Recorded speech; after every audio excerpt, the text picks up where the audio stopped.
नमस्कार दोस्तों, आप सभी का एक बार फिर से आपके अपने चैनल सामर्थ्य एकेडमी के यूट्यूब चैनल पर स्वागत है। जैसा कि आप सब जान रहे हैं, हम लोगों ने सीजीपीएससी और सीजी व्यापम के लिए आने वाले सभी आगामी एग्ज़ाम के लिए हम लोगों ने प्रिपरेशन स्टार्ट कर दिया है। उसी के लिए हम लोगों ने एक स्ट्रेटजी बनाया था और हम लोग जब सिलेबस डिस्कस कर रहे थे तब मैंने आप सभी से एक वादा किया था कि हम लोग आने वाले एग्ज़ाम के लिए कैसे एक रणनीति की तहत आगे बढ़ेंगे और आने वाले अपने गोल को अचीव करने के लिए हम एक साथ प्रयास करेंगे।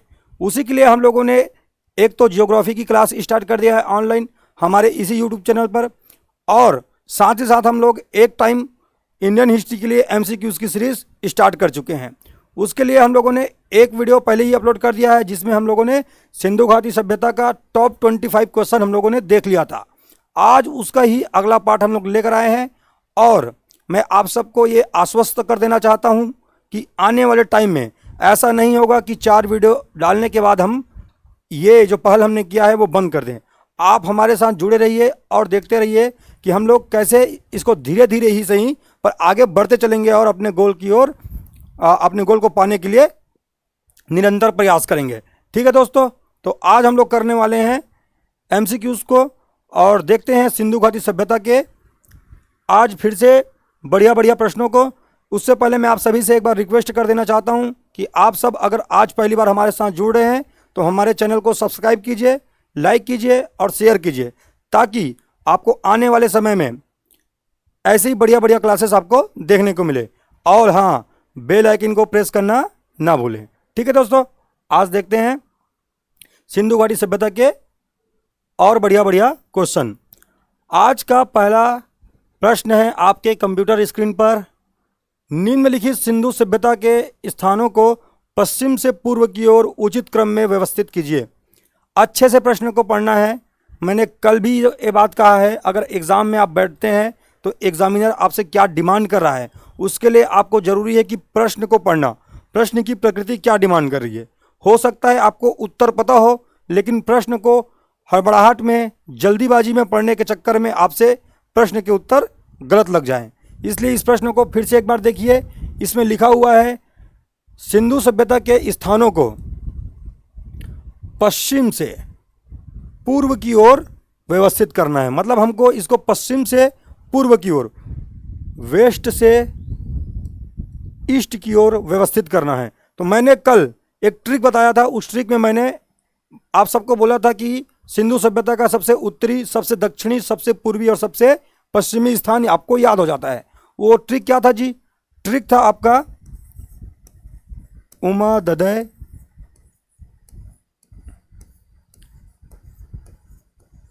पुआ पशु, यही ट्रिक था आपका। यहाँ पर आपका ये जो पहला अक्षर है वो दिशा को बताता है, जैसे उ से उत्तर, द से दक्षिण, पू से पूरब, प से पश्चिम। उसी प्रकार से आप लोग इसके बाद के अल्फ़ाबेट को या अक्षर को आप लोग देखेंगे तो आप पाएंगे यहाँ पे म का अर्थ मांडा, द का अर्थ दमाबाद, आ का अर्थ आलमगीरपुर और सु का अर्थ सुतकांगे डोर है। तो एक बार इसको फिर से हम लोगों ने कल जैसे ड्रॉ किया था आज भी ड्रॉ कर लेते हैं ताकि हमको इस प्रश्न को बनाने में आसानी हो और जो बच्चे या जो दोस्त हमारे साथ पहली बार जुड़ रहे हैं उनको ये प्रश्न को हल करने में ट्रिक के साथ आसानी जाए। देखते हैं उत्तर में क्या है। उत्तर में है मांडा, ट्रिक में उत्तर में है मांडा, दक्षिण में है दैमाबाद। दैमाबाद। जबकि पूरब में हम जाते हैं तो पूरब में क्या देखते हैं जी हम लोग? आलमगीरपुर।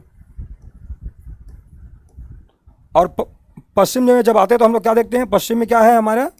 सुतकांगे डोर।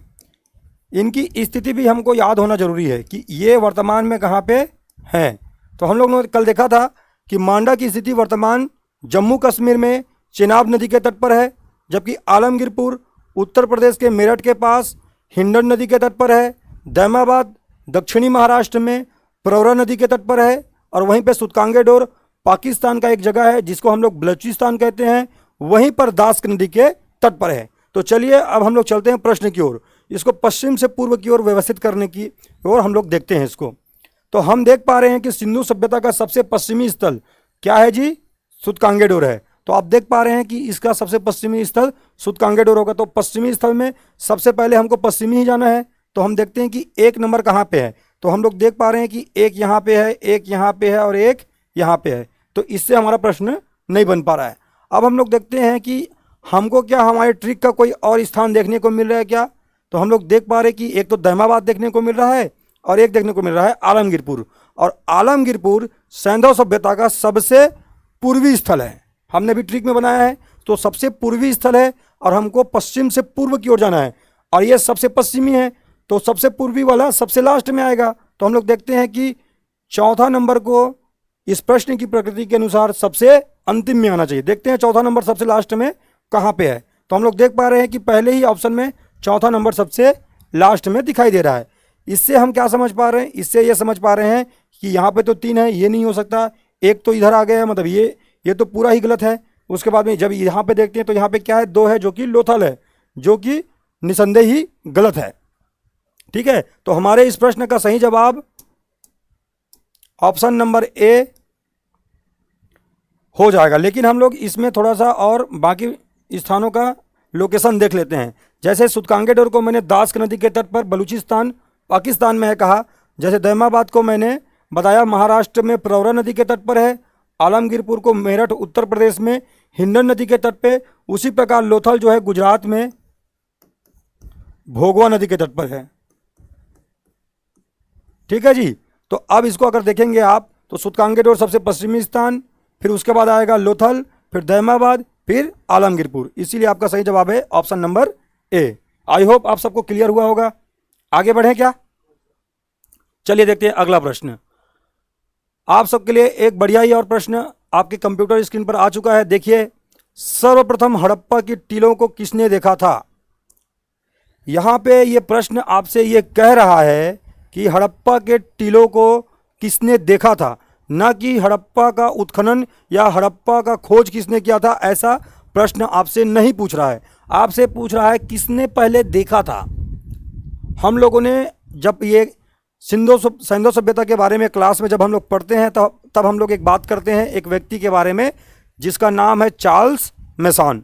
चार्ल्स मेसान ने 1826 में पहली बार हड़प्पा के टीलों को देखा था। उसके बाद हम लोग आगे बढ़ते हैं और कहते हैं कि ब्रंटन बंधु जॉन ब्रंटन और विलियम ब्रंटन दोनों भाई रेलवे पटरी बिछाने के समय हड़प्पा से प्राप्त कुछ ईंटों को लाते हैं। ऐसा हम लोग उसके कहानी में पढ़ते हैं। तो आज इस प्रश्न की प्रकृति के अनुसार आप देखेंगे सर्वप्रथम हड़प्पा के टीलों को किसने देखा था, तो इसका सही जवाब हो जाएगा option number B, Charles Masson ने। और कब देखा था अगर ऐसा पूछ ले तो आपका सही जवाब होगा 1826 में। ठीक है जी, आप याद रखेंगे चार्ल्स मेसान ने हड़प्पा के टीलों को सबसे पहले देखा था। और कब देखा था? 1826 में। चलिए आगे बढ़ते हैं। कालीबंगा की खोज एवं उत्खनन कार्य में निम्न में से किसका योगदान नहीं था? इस नहीं को अच्छे से देखेंगे वरना एग्जाम नहीं निकलेगा। ठीक है, अच्छे से देखना है इसको। चलिए जी देखते हैं क्या बोला जा रहा है इस प्रश्न में। इस प्रश्न में बोला जा रहा है कालीबंगा की खोज एवं उत्खनन कार्य में निम्न में से किसका योगदान नहीं था। तो हम लोग जब क्लास में पढ़ते हैं तब हम लोग इसके लिए एक ट्रिक बनाए हुए हैं। देखो ट्रिक क्या होता है, कभी कभी कई लोगों को लगता है कि ये बार बार ट्रिक की बात कर रहा है। मैं बार बार ट्रिक की बात नहीं करूंगा तो आप ऐसे प्रश्नों को लंबे समय तक याद नहीं रख पाएंगे। मैं भी पहले ऐसे ही सोचता था कि ट्रिक क्या ही कर लेगा और हमको ट्रिक क्यों ही बनाना है। लेकिन जब आप ट्रिक बना लेते हैं किसी चीज़ का, सबका नहीं बनाना है, इसको भी मैं मानता हूँ, लेकिन कुछ का अगर हम बना लेते हैं तो उसको हमेशा याद रखने में आसानी हो जाती है। तो कालीबंगा का क्या ट्रिक है, चलिए देखते हैं जी।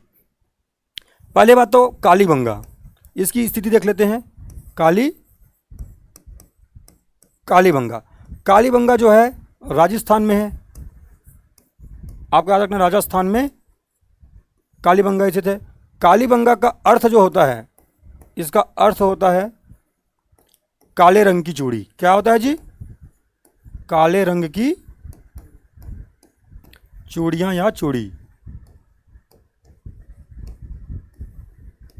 ठीक है, याद रखेंगे।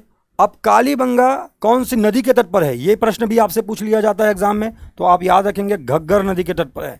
कल से मैंने कम से कम सिंधु सभ्यता के प्रमुख स्थलों के सभी स्थान के खोजकर्ता और उनकी नदियों के बारे में मैंने डिस्कस कर लिया है। तो आप लोग अगर आज पहली बार इस क्लास को देख रहे हैं तो इसके प्रीवियस क्लास को भी आप जाके देख सकते हैं, वहाँ भी हमने ऐसे ही बढ़िया बढ़िया प्रश्नों को डिस्कस किया हुआ है। ठीक है, कालीबंगा राजस्थान में स्थित है। इसका अर्थ होता है काले रंग की चूड़ियाँ। ये घग्गर नदी के तट पर है। अब इसके खोजकर्ता का हम लोगों ने बनाया है ट्रिक। खोजकर्ता जैसे आज आप देख पा रहे होंगे, आज प्रश्न आप सबके सामने आया हुआ है, इसके खोजकर्ता में कौन शामिल नहीं है। तो देखो जी, गांव में अक्सर आप लोग देखते होंगे, गांव में ही क्या कहीं भी आप लोग देखते होंगे, जो शादीशुदा लोग होते हैं वो कभी कभार जब बात कर रहे होते हैं पुरुष वर्ग में, तो वो लोग कहते हैं मेरी पत्नी तो भाई काली माता जैसी है ना। तो जिसकी पत्नी काली माता जैसी होगी वो क्या करेगी, क्या करती होगी तब तो काली माता है वो, एक तो बहुत गुस्सा करती होगी और एक तो दबा के अपने पति को धोती होगी, है ना। तो इसीलिए वो काली माता है। तो देखो अब यहीं से हम लोग क्या बनाएंगे, कालीबंगा। एक तो पत्नी क्या है, काली के समान है, तो सबसे पहले वो क्या करती होगी, अपने पति को देती होगी एक थप्पड़। तो थप्पड़ से याद रखेंगे आप थापर, पहले याद रख लेंगे, थप्पड़ से क्या याद रख लेंगे, थापर। जब कोई आपको थप्पड़ मारता है तो आप क्या करते हैं, आपको जब कोई आदमी थप्पड़ मार देता है तो आप क्या करते हैं जी, आप थप्पड़ मारता है तो आपका गाल क्या हो जाता है, लाल हो जाता है। क्या हो जाता है, लाल हो जाता है। तो आप याद रखेंगे, एक तो व्यक्ति याद रखेंगे लाल, पहले थप्पड़ मार दिया तो गाल हो गया लाल, और जब गाल लाल हो जाता तो इंसान ऐसे ऐसे घिसता है ना उसको, तो उसी से आप लोग याद कर लेंगे घोष। क्या याद कर लेंगे, घोष। अब यहीं से आप पूरा नाम याद रख सकते हैं, बी के थापर और बी लाल, और एक है अमलानंद घोष। क्या है जी, अमलानंद घोष। तो ये तीनों नाम आपको याद हो जाएंगे। अब इस प्रश्न में पूछा गया है किसका योगदान नहीं था, तो नहीं था तो आप क्या बताएंगे, देखते हैं। एक तो है थप्पड़ से थापड़, हाँ ये तो है। फिर थप्पड़ पड़ता है तो क्या गाल क्या हो जाता है, लाल, ये भी है। फिर लाल गाल को हम लोग क्या करते हैं, घिसते हैं, तो इससे घोष भी है। और ये जो यज्ञदत्त शर्मा दिख रहा है वो कालीबंगा से संबंधित नहीं है। तो आपको याद रखना है, इस प्रश्न का सही जवाब हो जाएगा option number D, Yagyadatt Sharma. Yagyadatt Sharma का नाम आपको देखने को मिलेगा रोपड़, जो कि पंजाब में है, और वहीं पर एक स्थान है सिंधु सभ्यता का सबसे पूर्वी स्थान, आलमगीरपुर। इन दोनों जगहों के खोजकर्ता के रूप में जब आप देखेंगे तब आपको देखने को मिलेगा यज्ञदत्त शर्मा। लेकिन कालीबंगा में बी के थापर, बी लाल, अमलानंद घोष। कालीबंगा के बारे में और भी प्रश्न बनेंगे जो आगे हम लोग देखेंगे। ठीक है जी, चलिए आगे बढ़ते हैं अगले प्रश्न की ओर। मजा आ रहा है कि नहीं आ रहा है, आ रहा है तो लाइक कमेंट कर दीजिए। ओके, चलिए देखते हैं अगला प्रश्न क्या है। अगला प्रश्न है हड़प्पा संस्कृति की जानकारी का प्रमुख स्रोत है। देखिए जी, इसमें क्या पूछा है, प्रमुख स्रोत पूछा हुआ है। तो प्रमुख स्रोत में हम लोग जब पढ़ते हैं तो सिंधु सभ्यता में हमने कहीं पर भी शिलालेख के बारे में हमने नहीं पढ़ा है। तो सबसे पहली बात अगर आप देखेंगे तो ये शिलालेख तो हो जाता है गलत। अगर आप एक अच्छे और सच्चे एस्पिरेंट हैं तो आपको ये पता होगा कि अगर हमने ऑप्शन नंबर ए को डिलीट कर लिया है तो ऑप्शन नंबर डी खुद ब खुद डिलीट हो जाता है। कैसे, ये हमने इसको कर दिया एलिमिनेट, इसको भी एलिमिनेट किया है, इसको भी हमने एलिमिनेट कर दिया कि अगर शिलालेख नहीं हो सकता तो उपयुक्त तो सभी तो नहीं होगा। दो ऑप्शन हमने एलिमिनेट कर लिए। अब पढ़ते हैं आगे, पक्की मिट्टी की मोहरों एवं अंकित लेख, क्या ये सही है क्या। और अगला ऑप्शन पढ़ के देखते हैं, पुरातात्विक खुदाई। जी हाँ, हमको जितनी भी जानकारियाँ सिंधु सभ्यता के बारे में मिलती हैं हमने देखा है जहाँ पर उत्खनन कार्य हुए हैं, जहाँ पर पुरातात्विक उत्खनन हुए हैं, खुदाई हुआ है, वहीं के बारे में हमको अच्छे से जानकारी मिलता है। इसीलिए सिंधु सभ्यता के जानकारी का सबसे प्रमुख स्रोत अगर कोई आपसे पूछे तो आपका सही जवाब हो जाएगा पुरातात्विक खुदाई। इसलिए इस प्रश्न का सही जवाब है ऑप्शन नंबर सी, पुरातात्विक खुदाई। चलिए जी आगे बढ़ते हैं अगले प्रश्न की ओर। क्लियर हुआ क्या, ये बहुत आसान प्रश्न था इसलिए इसमें ज़्यादा समय हम लोग नहीं दे रहे हैं। ठीक है, आगे बढ़ते हैं। एक उन्नत जल प्रबंधन व्यवस्था का साक्ष्य कहाँ से प्राप्त हुआ था, यूपीपीएससी प्री 2010 में पूछा गया प्रश्न है। ठीक है, ये PYQ है जी। आप लोग अगर घटना चक्र वगैरह लगाते हैं तो आप लोग इस प्रश्न से बिल्कुल रूबरू होंगे। देखते हैं क्या है।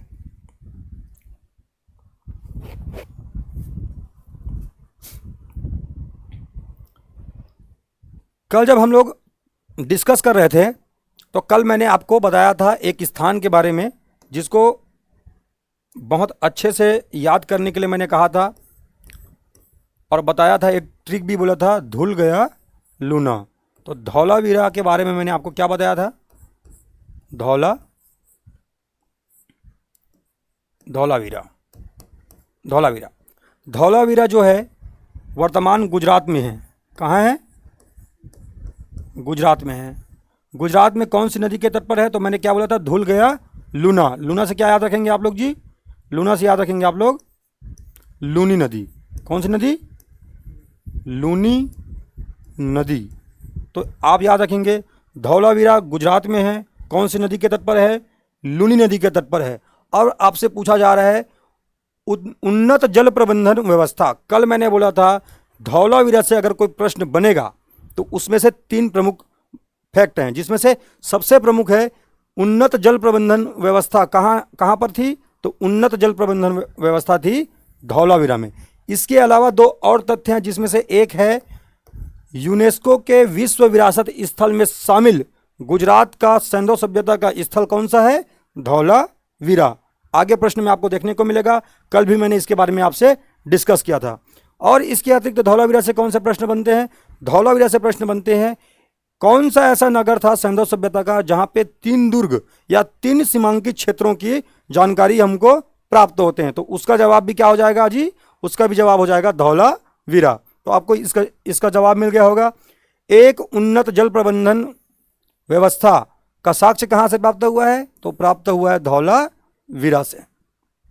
क्लियर हुआ क्या?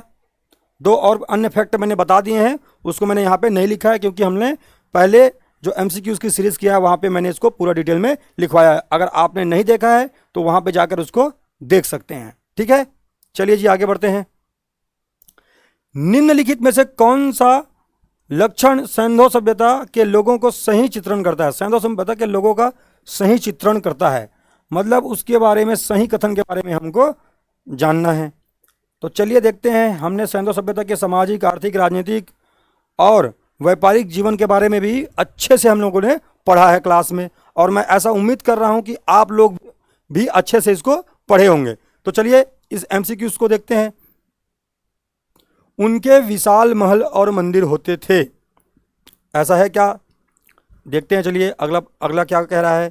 वे देवी और देवताओं दोनों की पूजा करते थे। ठीक है, आगे बढ़ते हैं।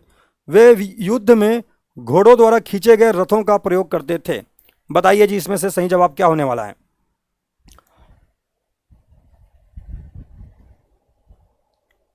चलिए इसको देख लेते हैं।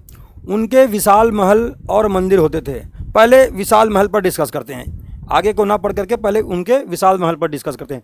हम जब सैंधव सभ्यता के बारे में देखते हैं तो यहाँ पर अलग अलग टीले होते थे। एक मुख्यतः पश्चिमी टीला और एक पूर्वी टीला।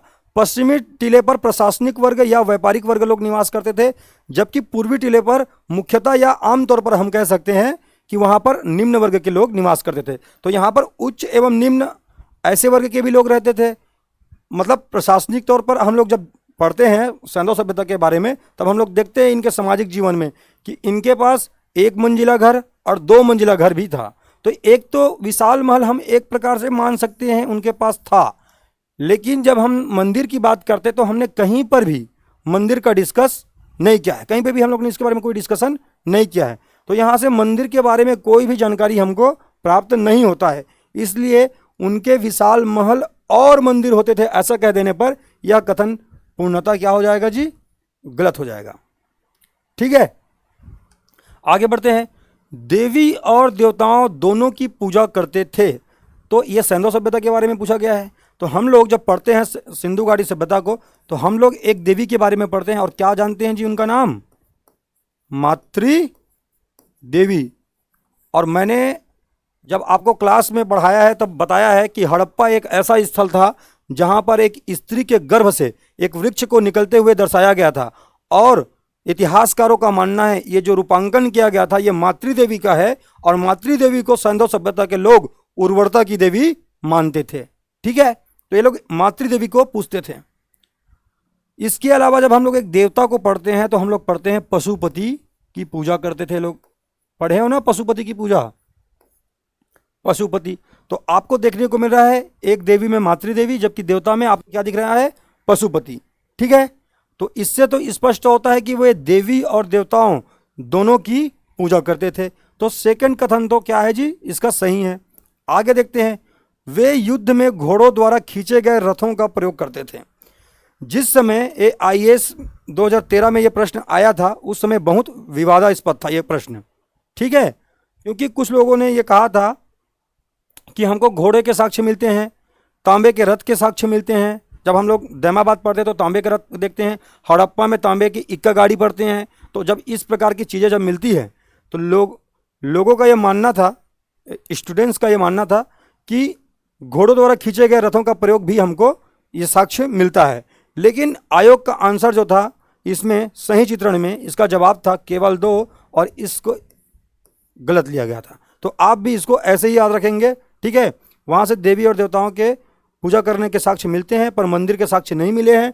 उनके विशाल महलों में 1 मंजिला और 2 मंजिला तो थे।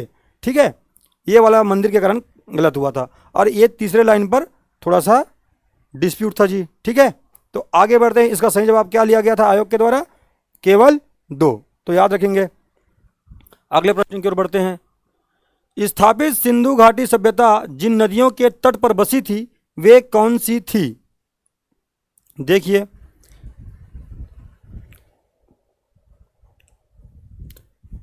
सिंधु घाटी सभ्यता जिन नदियों के तट पर बसी थी वे कौन सी थी? हम क्लास में डिस्कस करते हैं तब हम बोलते हैं कि सिंधु घाटी सभ्यता को सिंधु घाटी सभ्यता क्यों कहते हैं। मेंस में भी अगर आपसे यह प्रश्न पूछा जाए, बताइए सिंधु घाटी सभ्यता को सिंधु घाटी सभ्यता कहने के पीछे कारण क्या है, तो एक लाइन में सबसे बढ़िया आंसर होता है इसका कि सिंधु घाटी सभ्यता के अधिकतम जो स्थान है वो सिंधु घाटी, सिंधु नदी या सिंधु की सहायक नदियों के तट पर हमको मिलते हैं। ठीक है, यही कारण है कि इस सभ्यता को हम लोग सैंधव सभ्यता या सिंधु घाटी सभ्यता कहते हैं। तो देखते हैं इसमें क्या क्या है। सिंधु घाटी सभ्यता में एक तो सिंधु प्रमुख नदी है तो ये तो शामिल होगा ही। चिनाब नदी के तट पर हम पढ़ते हैं, मांडा का पढ़ते हैं तो चिनाब तो होगा ही। पर हम लोगों ने झेलम के बारे में नहीं पढ़ा है, लेकिन हम लोगों ने ये पढ़ा है कि सैंधव सभ्यता में 2800 से भी अधिक स्थानों का उत्खनन कार्य किया गया है। लेकिन हमको एग्जाम के हिसाब से केवल कुछ चुनिंदा ही स्थानों को हम पढ़ते हैं। तो मैंने अभी कहा सिंधु नदी एवं उसकी सहायक नदियों के तट पर अधिकतम स्थानों का उत्खनन कार्य किया गया था। यही कारण है कि इसको सैंधव सभ्यता या सिंधु घाटी सभ्यता कहा जाता है। तो हम जब जियोग्राफी पढ़ेंगे तब हम देखेंगे कि झेलम नदी भी सिंधु नदी का ही एक सहायक नदी है। यही कारण है कि इस प्रश्न में आप देखेंगे कि सिंधु, चिनाब और झेलम तीनों ही इस सभ्यता के जिन नदियों के तट पर यह सभ्यता का विकास हुआ था उसमें शामिल है, जबकि हम लोगों ने गंगा नदी के तट पर ऐसा कोई भी स्थान नहीं पढ़ा है। ठीक है, इसलिए इस प्रश्न का सही जवाब हो जाएगा ऑप्शन नंबर बी, 1, 2 और 3। ठीक है, झेलम क्यों आया उसका कारण समझ में आ गया ना। चलिए जी आगे बढ़ते हैं, देखते हैं अगला प्रश्न क्या है। भारत में चांदी की उपलब्धता के प्राचीनतम साक्ष्य मिलते हैं। अब जाहिर सी बात है, आप लोग जब पढ़ रहे हैं सैंधव सभ्यता तो आपको इस प्रश्न का जवाब तो पता ही चल गया होगा कि इसका सही जवाब है ऑप्शन नंबर ए, हड़प्पा संस्कृति में। ठीक है, लेकिन आपको याद रखना है हड़प्पा संस्कृति में हड़प्पा के निवासी जो थे वो चांदी के लिए, ये लोग चांदी, सोना, तांबा और कांसे जैसे धातुओं से ये लोग परिचित थे। आपको बहुत ही अच्छे तरीके से याद रखना है, सैंधव सभ्यता के लोग चांदी, तांबा, सोना, कांसा ये सबसे परिचित थे। ये लोग टीन से भी परिचित थे। ठीक है, लेकिन ये लोग जिससे परिचित नहीं थे वो क्या है जी, एग्जाम में पूछा गया प्रश्न है, CGPSC में भी पूछा जा चुका है। तो आपको याद रखना है सैंधव सभ्यता के लोग लोहे से परिचित नहीं थे। ठीक है, तो चांदी ये लोग कहाँ से मंगाते थे, तो चांदी ये लोग मंगाते थे जावर माइंस। आप लोग पढ़ेंगे जब ज्योग्राफी पढ़ेंगे, इसीलिए हमारी ज्योग्राफी की जो सीरीज चल रही है राज्य दर्शन की वो आप सबके लिए बहुत ही इंपॉर्टेंट होने वाला है। ठीक है, अगर आप लोगों ने पहले कभी भी ज्योग्राफी पढ़ना स्टार्ट नहीं किया, अगर आपको ज्योग्राफी से डर लगता है तो आप राज्य दर्शन वाली सीरीज हमारे साथ पढ़िए, आपका डर निसंदेह ही दूर हो जाएगा। ठीक है, तो चांदी के बारे में देखना है जावर माइंस, और ये जावर माइंस है कहाँ जी, राजस्थान में। कहाँ है, राजस्थान में। तो ये लोग राजस्थान के जावर माइंस जैसे जगह से ये लोग मंगाते थे चांदी, ठीक है। इसके अलावा ये लोग चांदी मंगाते थे ईरान से और अफगानिस्तान से।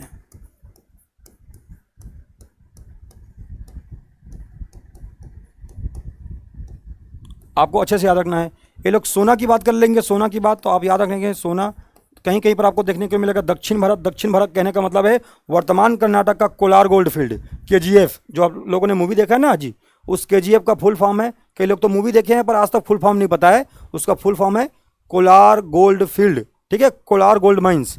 तो आपको याद रखना कोलार गोल्ड माइंस सोने के लिए फेमस है। और कहाँ पर है ये, तो ये है कर्नाटक में। कहाँ पे है, कर्नाटक में,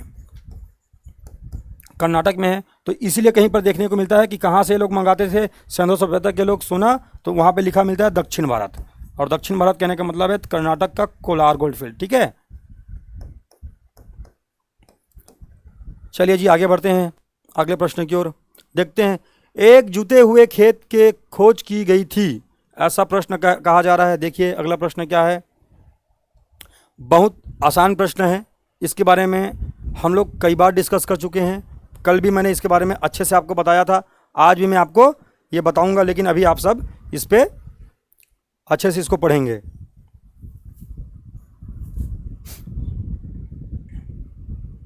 एक जुते हुए खेत की खोज की गई थी, तो ठीक है जी, देखते हैं क्या है। आप लोगों को अभी कुछ देर पहले मैंने बताया कालीबंगा, क्या बताया था, कालीबंगा। कालीबंगा है कहाँ, तो वर्तमान में इसकी स्थिति है राजस्थान में, राजस्थान में है। कौन सी नदी के तट पर है जी, घग्गर नदी। खोजकर्ता में मैंने अभी एक ट्रिक बताया, खोजकर्ता का ट्रिक क्या था, एक तो पड़ेगा थप्पड़ मतलब थापर, फिर उसके बाद आ जाएगा लाल, गाल लाल हो जाएगा थप्पड़ पड़ने पर, फिर आप गाल को ऐसे घिसेंगे तो उससे क्या बनाए थे हम लोग, घोष। तो आप इससे क्या बनाएंगे, बी के थापर, बी भी लाल, और यहीं पर नाम क्या है इनका पूरा नाम, अमलानंद घोष। ये सभी यहाँ से संबंधित हैं। अब यहाँ से प्राप्त साक्ष्यों की जानकारी के बारे में एग्जाम में प्रश्न बनता है। तो एक तो सबसे मोस्ट आईएमपी जो प्रश्न बनता है वो ये है, यहाँ से जुते हुए खेत के साक्ष्य मिलते हैं। तो पहली बात तो यही है, जुते हुए खेत। इसके अलावा अगर आप देखेंगे तो यहाँ से क्या मिला है, तो आप याद रखना है यहाँ से यज्ञ वेदिकाएं या अग्निकुंड का साक्ष्य, यज्ञ वेदिकाएं,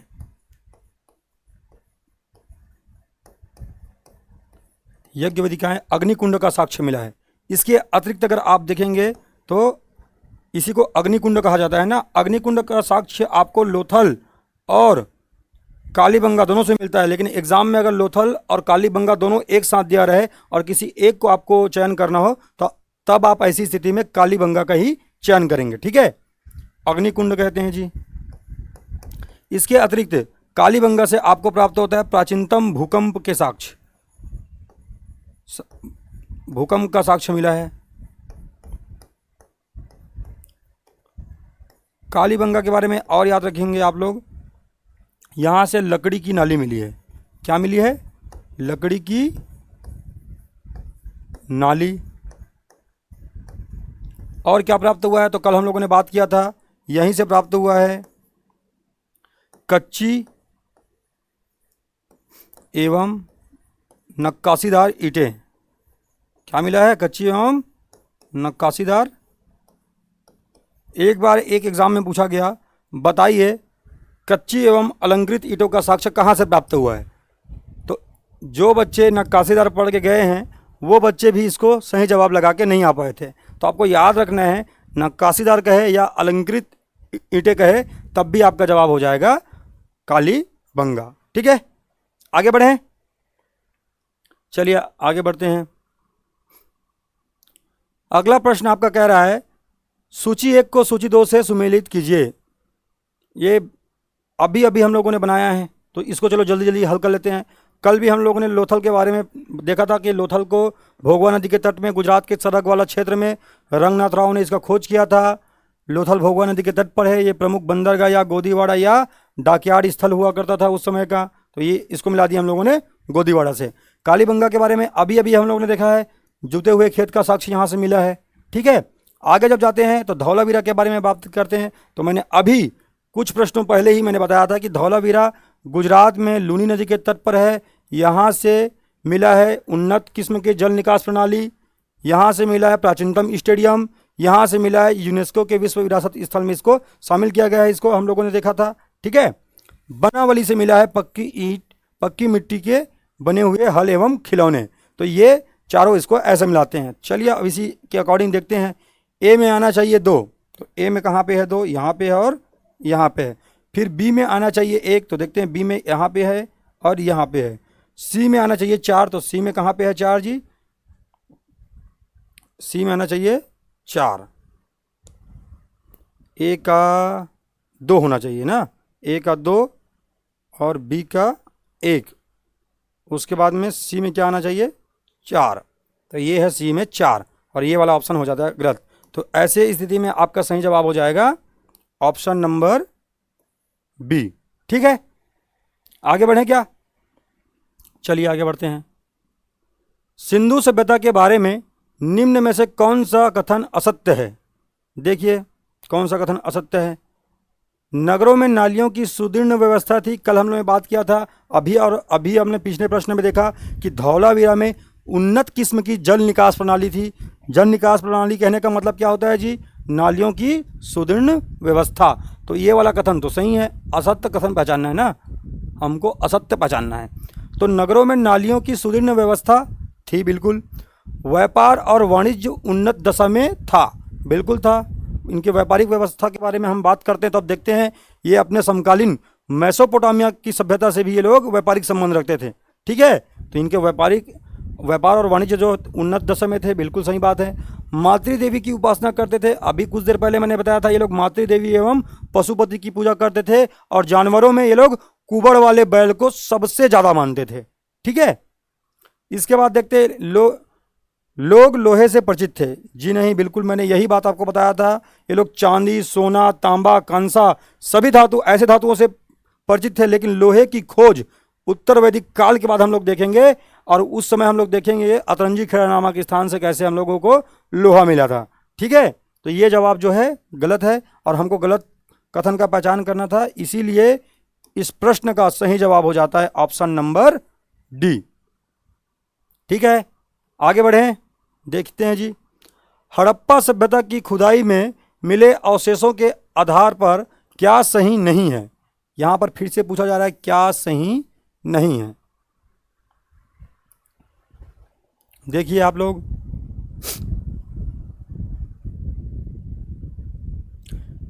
चलिए पढ़ते हैं। सभी तरह के निर्माण कार्य के लिए एक आकार की ईंट का उपयोग किया जाता था। अगला देखते हैं। मुख्यतः सभी घर एक मंजिला ही बनाए जाते थे। मुख्य सड़कें औसतन 10 मीटर चौड़ी होती थी। ये CGPSC प्री 2022 का प्रश्न है जी, अच्छे से देखेंगे इसको।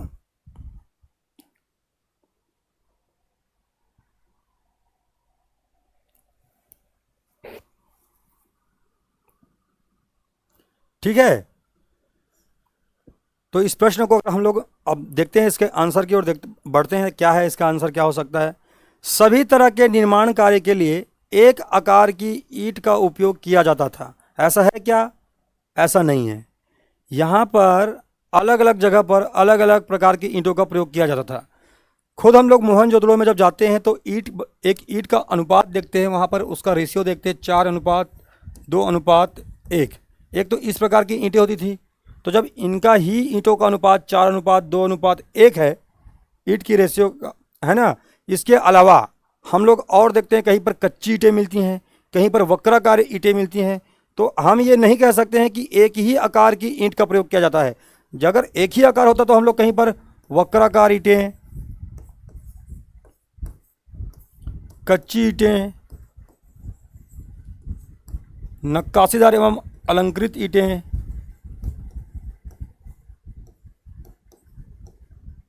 ऐसे ईंटों के बारे में क्यों पढ़ते हैं, है ना।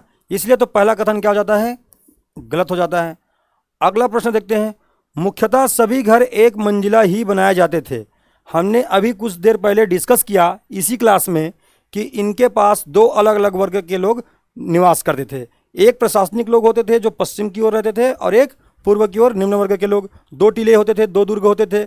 उसमें से कईयों के घर आप लोग जब देखेंगे, पढ़ेंगे सिंधु सभ्यता को, तो आप ये पाएंगे कि उनमें कितने ही घर डबल मंजिला हुआ करते थे। तो यहाँ पे लिखा है सभी घर एक मंजिला बनाए जाते थे, तो ये कथन तो गलत है, सभी घर एक मंजिला बनाए जाते थे। अगला देखते हैं, मुख्य सड़कें औसतन 10 मीटर चौड़ी होती थी।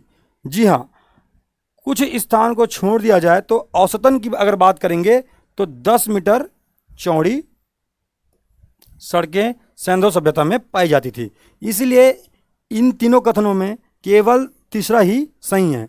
इसलिए इस प्रश्न के अनुसार अगर सही नहीं है की बात करें तो आपका option number A is the correct answer. ठीक है, option number A is the correct answer. आगे बढ़े क्या? ठीक है जी, आगे बढ़ते हैं। निम्नलिखित में से कौन सा हड़प्पा संस्कृति के पूर्वी सीमांत का निर्धारण करता है? फिर से वही प्रश्न आ गया, पूर्वी सीमांत। इस पे हम लोग टाइम नहीं लगाएंगे। एक ट्रिक है, बार बार मैं बोल रहा हूँ, उमा ददे पुआ पशु। पुआ से क्या हो जाएगा? पूरब में आलमगीरपुर। तो पूर्वी सीमांत का निर्धारण क्या है जी? Option number C, Alamgirpur. ठीक है, आगे बढ़ें। चलिए आगे बढ़ते देखते हैं। निम्नांकित में से किसका सुमेल नहीं है? बस ये स्थानों से पूछा गया क्वेश्चन है। तो अब भी इसके जस्ट पहले जो हम लोग जो ट्रिक बोले, उमा ददय पुआ पशु, उसी से आपको पता चलता है कि आलमगीरपुर जो है कहाँ है? उत्तर प्रदेश में है, ये तो ठीक है। लोथल जो है ये गुजरात में है। रोपड़ जो है ये पंजाब में है। और कालीबंगा के बारे में आज की क्लास में ही मैंने अभी डिस्कस किया कि कालीबंगा राजस्थान में घग्गर नदी के तट पर है, और कालीबंगा का अर्थ होता है काले रंग की चूड़ियाँ।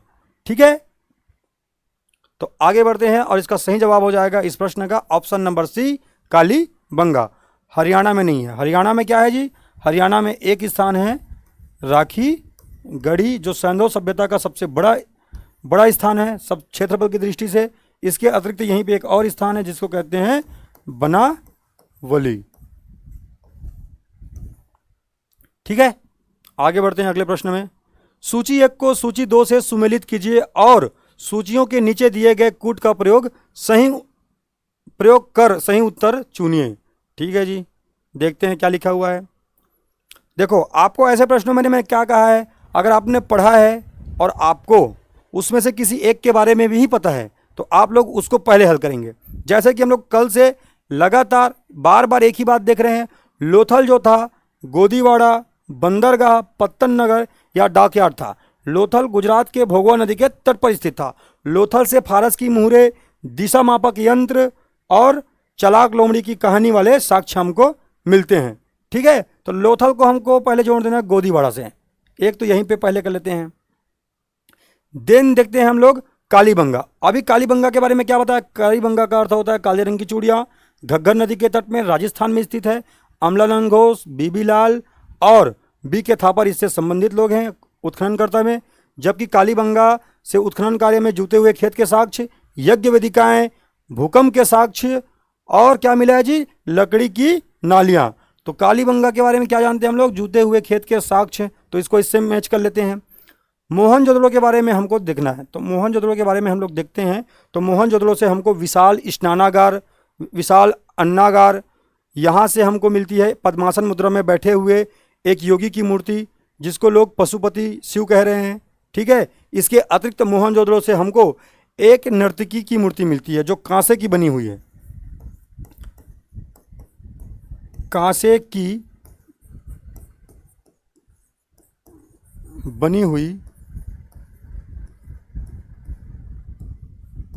नग्न नृत्यरत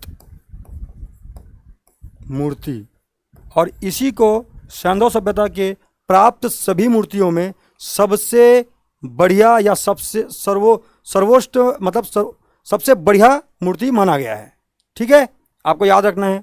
कांसे की बनी हुई नग्न नृत्यरत मूर्ति कहाँ से प्राप्त हुआ है? मोहनजोदड़ो से। तो इसको इससे मैच कर लेते हैं। इसके बाद आगे बढ़ते हैं, देखते हैं हड़प्पा।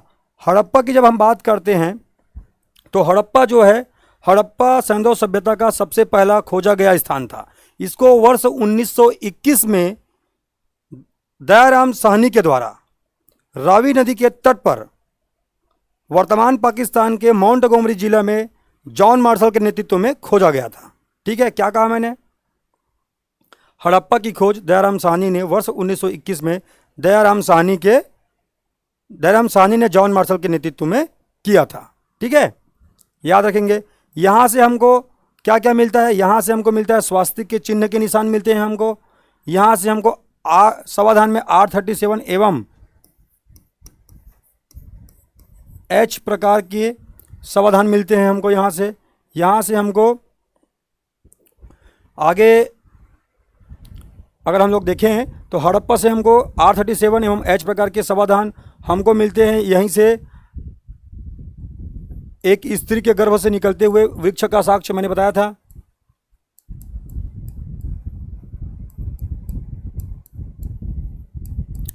वृक्ष को निकलते हुए दिखलाया गया है, जिसको मातृ देवी या उर्वरता की देवी कहा गया है, ऐसा मैंने बताया। यहीं से हमको मिलता है शंख का बना हुआ बैल मिलता है। ये हड़प्पा से बता रहा हूँ ना, हड़प्पा के बारे में।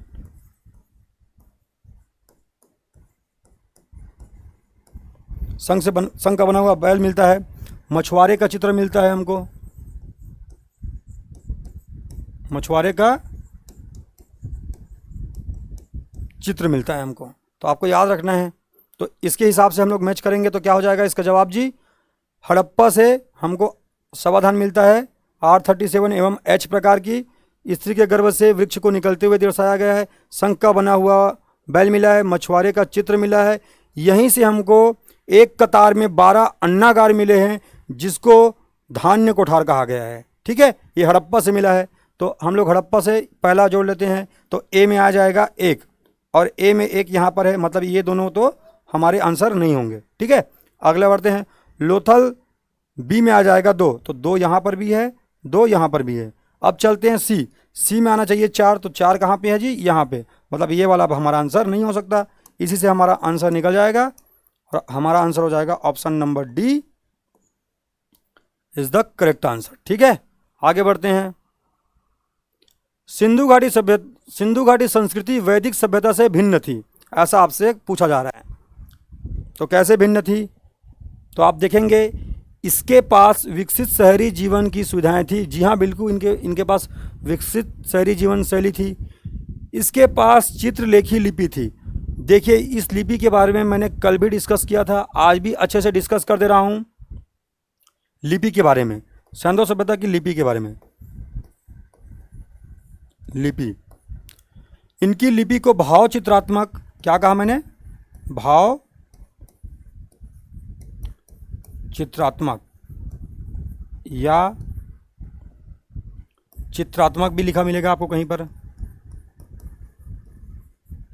इसके अतिरिक्त अगर आप देखेंगे तो इसी को कहा जाता है पिक्टोग्राफ। क्या कहते हैं जी? पिक्टोग्राफ। ये सारी बातें चित्रलेखी लिपि या सिंधु लिपि के लिए किया जाता है। और इस लिपि को दाएं ओर से अर्थात राइट हैंड से लेफ्ट हैंड की ओर लिखा जाता था। ये तो पता है कि इसको दाईं ओर से बाईं ओर की ओर लिखा जाता था, राइट से लेफ्ट की ओर। ये भाव चित्रात्मक थी, लेकिन इसमें क्या लिखा है इसको पढ़ा नहीं गया है। ठीक है, तो आगे बढ़ते हैं। ये बात भी सही है, इसके पास चित्रलेखी लिपि थी। इसके पास लोहे और रक्षा शस्त्रों के ज्ञान का अभाव था। जी हाँ, ये लोग लोहे से परिचित नहीं थे। मैंने बताया तांबा, सोना, चांदी, कांसे जैसे धातुओं से लोग परिचित थे, लेकिन लोहे से लोग परिचित नहीं थे। और यह कथन ही कह रहा है इनके पास अभाव था, इसीलिए यह कथन भी क्या हो जाता है? सही। और ऐसे कंडीशन में आपका जवाब हो जाएगा ऑप्शन नंबर डी, उपयुक्त सभी। ठीक है, आगे बढ़े, चलिए देखते हैं।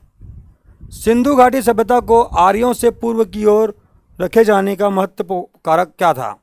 सिंधु घाटी सभ्यता को आर्यों से पूर्व की रखे जाने का महत्वपूर्ण कारक क्या था? आर्यों से पहले रखने का कारण क्या है? ऐसा आपसे प्रश्न पूछा जाएगा तो आप लोग बिल्कुल भी नगर नियोजन की ओर नहीं जाएंगे। आप लोग इसका सही जवाब लगाएंगे ऑप्शन नंबर डी। मृदभांड कहने का मतलब होता है मिट्टी से बना हुआ बर्तन। क्या होता है जी? मिट्टी से बने हुए बर्तन। आपको याद रखना है सिंधु सभ्यता में जो बर्तन बनते थे, मैं ऐसे ही बना दे रहा हूँ ना, आप लोग याद रखेंगे। सिंधु सभ्यता में जो बर्तन बनते थे उसके बारे में याद रखना, ये पूरा लाल रंग से बना होता था। क्या बना होता था? लाल रंग से। कहीं कहीं पर आपको देखने को मिलेगा लाल एवं गुलाबी रंग, हल्का से ऐसे मिलेगा आपको देखने को। तो आपको याद रखना है लाल रंग से ऐसे ये इनके मृदभांड बने होते थे। लेकिन आप सबको याद रखना है इन मृदभांडों पर जो भी चित्र बनाए जाते थे वो काले रंग से बनाए जाते थे। ठीक है, क्या होते थे जी? काले रंग से।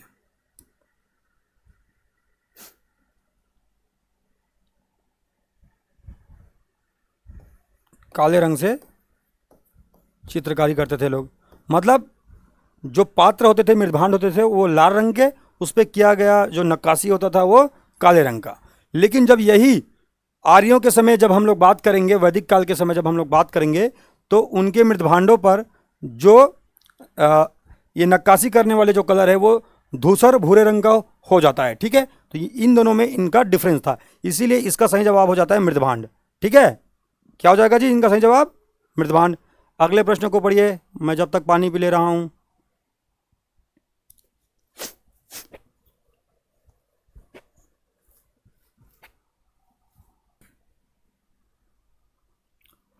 चलिए जी, ये प्रश्न देख लेते हैं क्या है इसका जवाब। सिंधु सभ्यता के किस स्थान से स्वास्तिक के साक्ष्य मिले हैं? ऑप्शन है आपके हड़प्पा, कालीबंगा, राखीगढ़ी, मोहनजोदड़ो। क्या हो सकता है इसका जवाब?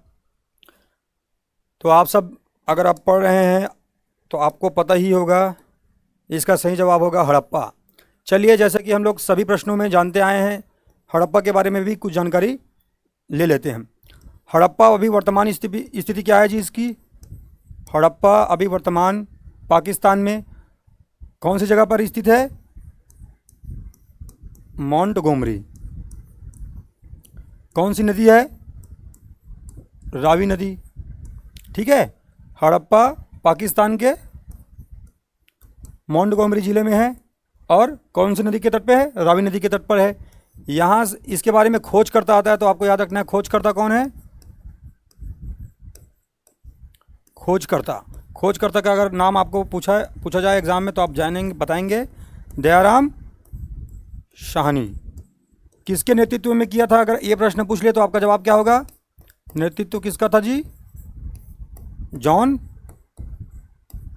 मार्शल। ठीक है, आप अच्छे से इसको बता सकते हैं। कौन से वर्ष में खोजा गया था ऐसे बोले तो वर्ष याद रखना है, वर्ष 1921। सिंधु सभ्यता का सबसे पहले बार खोजा गया स्थल अगर आपसे पूछा जाए तो आपका जवाब होगा हड़प्पा।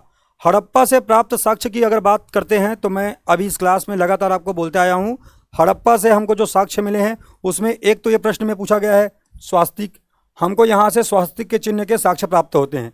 इसके अलावा एक ही कतार में 12 अन्नागार के साक्ष्य प्राप्त होते हैं जिसको धान्य कोठार कहा जाता है। एक स्त्री के गर्भ से निकलते हुए वृक्ष को दर्शाया गया है जिसको मातृदेवी या उर्वरता देवी का प्रतीक माना गया है। इसके अलावा आप हड़प्पा में और देखते हैं तो हड़प्पा में आपको मिलते हैं मछुआरे का चित्र, शंख का बना हुआ बैल। ठीक है, इस प्रकार के साक्ष्य आपको हड़प्पा से मिलते हैं। तो आई होप आप सभी को ये क्वेश्चन क्लियर हो गया होगा। आगे बढ़ते हैं, देखते हैं नेक्स्ट प्रश्न को। अगला प्रश्न है, सिंधु घाटी सभ्यता में किस धातु की प्राप्ति नहीं हुई है? इस क्लास में लगातार मैं आपको बोलते आया हूं कि सिंधु सभ्यता के लोग सोना, चांदी, तांबा और कांसे जैसे धातु से परिचित थे, लेकिन लोहे से परिचित नहीं थे। लोहे का साक्ष्य हमको उत्तर वैदिक कालीन जब इतिहास हम पढ़ते हैं तब हमको मिलता है, और उसी लोहे के प्राप्ति के बाद में ही हम महाजनपद काल जब पढ़ते हैं तब हम देखते हैं कि महाजनपद काल के उद्भव में लोहे का एक बहुत बड़ा हाथ था। ठीक है, तो इसका सही जवाब हो जाएगा लोहा। ये CGPSC 2011 में पूछा गया प्रश्न है। हम आपको लगातार PYQ MCQ भी हमको प्रोवाइड करा रहे हैं। ठीक है, देखते हैं अब अगले प्रश्न की ओर बढ़ते हैं। क्या है अगला प्रश्न? आपको कहा जा रहा है सिंधु घाटी सभ्यता का कालक्रम निर्धारण करने का प्रयास किसने किया था? मतलब यह प्रश्न का कहने का अर्थ है सबसे पहले बार सिंधु घाटी सभ्यता के कालक्रम निर्धारण करने का प्रयास किसने किया था? तो इसमें आपका ऑप्शन है Charles Masson, John Marshall, Ernest Mackay, M Vats. M Vats का पूरा नाम था माधव स्वरूप वत्स। क्या नाम था? माधव स्वरूप वत्स। ठीक है, इसका एक्सप्लेनेशन देख लेते हैं हम लोग, क्या होगा इसका जवाब। अगर आप सब जान रहे हैं, हड़प्पा के टीले को देखने वाला पहला व्यक्ति था चार्ल्स मेसन, 1826 में देखा था, तो ये इसका जवाब नहीं है। आपको जानना है वर्ष 1931 में, कब?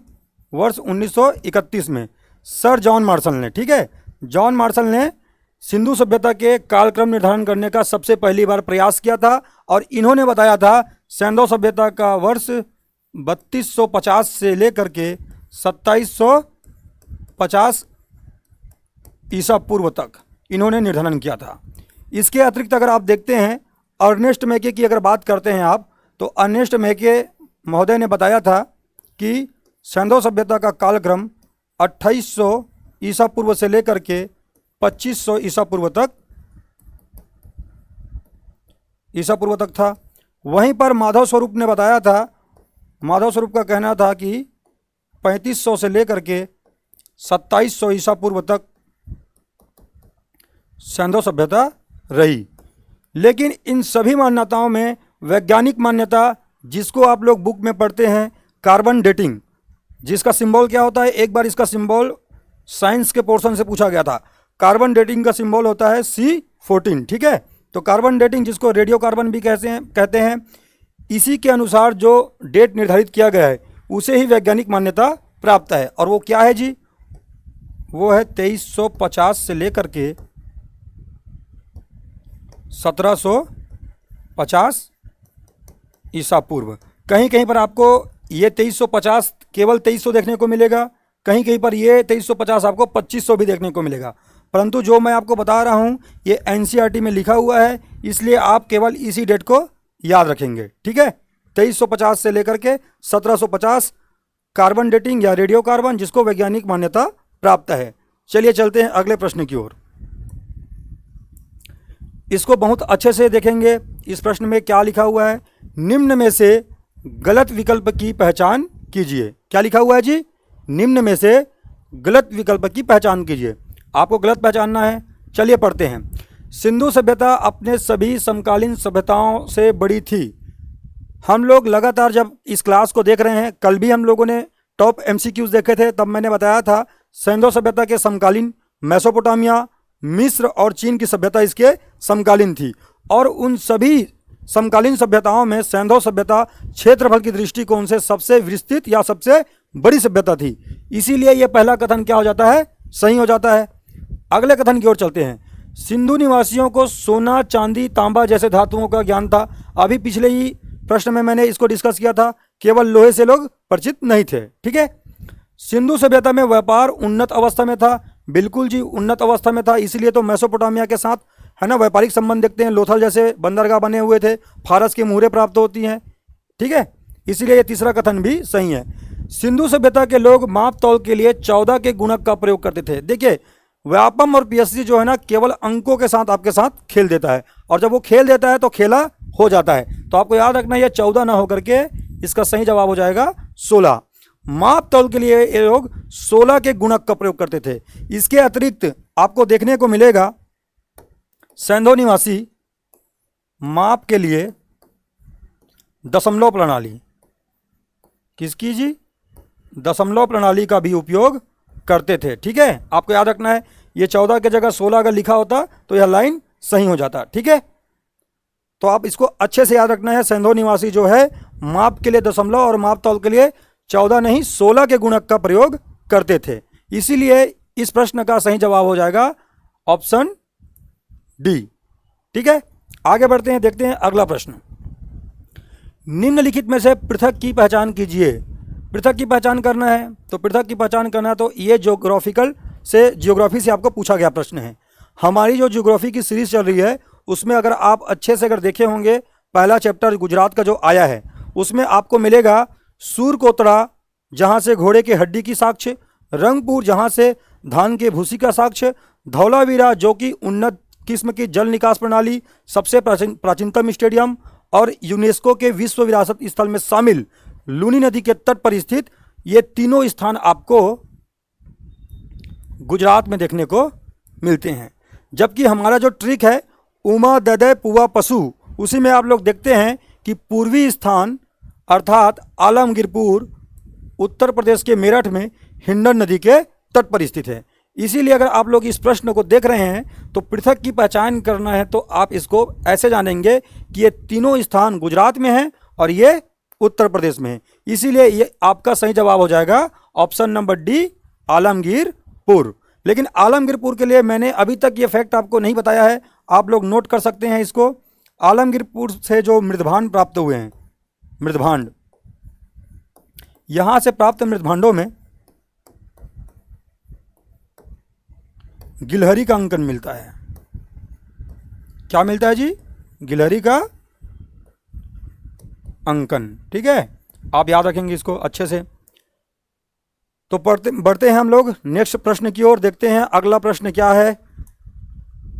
अगला प्रश्न है, निम्नलिखित में से कौन सा कथन मोहनजोदड़ो के प्राप्त साक्ष्यों का सही विवरण नहीं देता है? ठीक है, आप अच्छे से पढ़ेंगे। थोड़े से हमारे टेक्निकल डिपार्टमेंट वाले भाई ने कुछ गलती कर दिया है, इसको सुधार लेते हैं। Option number A, option number B, option number C और ये ऑप्शन नंबर डी है। चलिए पढ़ते हैं। पहला ऑप्शन क्या कहता है? मोहनजोदड़ो की खोज वर्ष 1922 में राखालदास बनर्जी द्वारा किया गया था। जी हाँ, बिल्कुल सही है। वर्ष 1922 में राखालदास बनर्जी ने जॉन मार्शल के नेतृत्व में पाकिस्तान के वर्तमान लरकाना जिले में मोहनजोदड़ो की खोज किया था। कौन सी नदी के तट पर? सिंधु नदी के तट पर। अगला ऑप्शन आपको कह रहा है मोहनजोदड़ो से विशाल अन्नागार एवं विशाल स्नानागार के साक्ष्य प्राप्त हुए हैं। जी हाँ, बिल्कुल ये भी सही है। मोहनजोदड़ो से हमको विशाल स्नानागार एवं विशाल अन्नागार के हमको साक्ष्य प्राप्त होते हैं। अगला कथन कहता है मोहनजोदड़ो हड़प्पा सभ्यता के प्रमुख स्थलों में से एक था। जी हाँ, यह कथन भी सही है, बिल्कुल सही है ये कथन। अगला कथन कहता है मोहनजोदड़ो वर्तमान पाकिस्तान के मोंटगोमरी जिले में स्थित है। आप सबको पता है मोंटगोमरी जिला में क्या स्थित है जी? हड़प्पा स्थित है। जबकि अभी मैंने क्या कहा था, मोहनजोदड़ो कहाँ स्थित है? लरकाना जिले में। कहाँ है? लरकाना जिले में, आपको याद रखना है। और इसी प्रश्न में से आपको 3-4 फैक्ट मिल गए।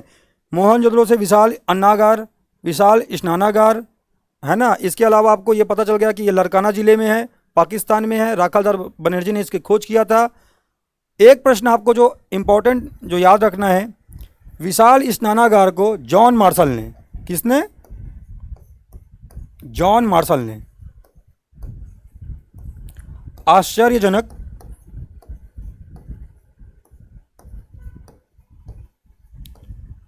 निर्माण कहा है। ठीक है, ये प्रश्न पूछा गया है व्यापम में, आप याद रखेंगे। विशाल स्नानागार को किसने आश्चर्यजनक निर्माण की संज्ञा दिया है? तो आपका जवाब हो जाएगा सर जॉन मार्शल। चलिए अगले प्रश्न की ओर चलते हैं।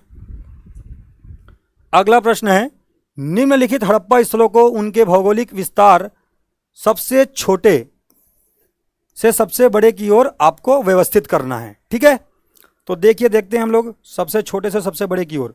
मैंने आप सभी को बताया था कि सभी सैंधव सभ्यता के स्थानों में हरियाणा में स्थित राखीगढ़ी, जिसकी खोज सूरजभान के द्वारा किया गया था, वो क्षेत्रफल की दृष्टि से सबसे बड़ा स्थान है।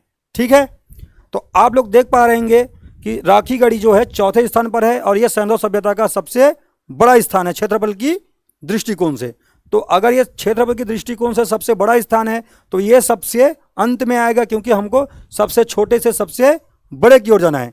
देखते हैं चौथा नंबर ऑप्शन सबसे अंतिम में किस में है। हम लोग देख पा रहे हैं चौथा नंबर ऑप्शन केवल बी ऑप्शन में हमको दिखाई दे रहा है। तो अगर आपको चन्हुदड़ो, हड़प्पा और मोहनजोदड़ो की स्थिति नहीं भी पता है, अगर आपको केवल ये पता है कि राखीगढ़ी सबसे बड़ा स्थान है, तब भी आप इसको बना सकते हैं। ठीक है, इस स्थिति में इसका सही जवाब हो जाएगा ऑप्शन नंबर बी, 1, 2, 3, 4।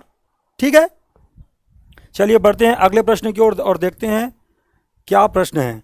सिंधु स्थल पर पाई गई कांस्य आकृति किसकी है? देखिए जी क्या कहा जाए, सिंधु स्थल पर पाई गई कांस्य आकृति किसकी है? कांस्य आकृति कहने का मतलब है हमने ऐसा कहीं पे पढ़ा है क्या? चलने वाली महिला, ऐसा हमने कहीं पे भी नहीं पढ़ा है।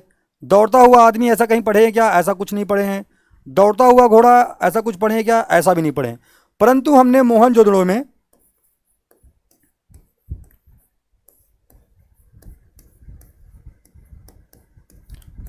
में नृत्य रथ, कांसे की स्त्री की मूर्ति,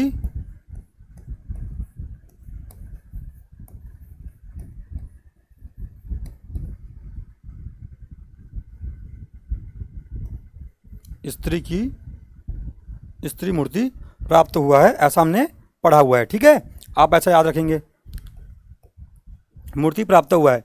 और इसी मूर्ति को सैंधव सभ्यता का सबसे उत्तम मूर्ति माना गया है। ठीक है, आप याद रखेंगे इसको। आज के टॉप एमसीक्यूज में से, जी हाँ, आज का एमसीक्यूज होता है समाप्त, और इसी के साथ सैंधव सभ्यता के सारे एमसीक्यूज हम लोगों ने कवर कर लिए हैं। आई होप आप सभी को सारे प्रश्न अच्छे लगे होंगे। अगर आप सब CGPSC, CG Vyapam, CGSI, CG police, इसके अतिरिक्त रेलवे, एसएससी सीजीएल जैसे एग्ज़ाम का प्रिपरेशन करना चाहते हैं तो आप हमारे साथ जुड़ सकते हैं। और अधिक जानकारी के लिए हमारे इस नंबर पर आप कांटेक्ट कर सकते हैं। हमारी एकेडमी के द्वारा आप सभी को अभी तक निःशुल्क सीजीपीएससी और सीजी व्यापम की तैयारी करवाई जाएगी। ठीक है, तो आप अपनी तैयारी को नया दिशा देने के लिए सामर्थ्य एकेडमी के साथ जुड़ सकते हैं, और इस चैनल को लाइक, कमेंट, सब्सक्राइब करने के साथ साथ बेल आइकन प्रेस कर सकते हैं, ताकि आपको आने वाले समय पर सारे सब्जेक्ट के नोटिफिकेशन मिल सके। धन्यवाद दोस्तों। इसी के साथ हम लोग अगले क्लास में मिलेंगे वैदिक सभ्यता के एमसीक्यूज को लेकर।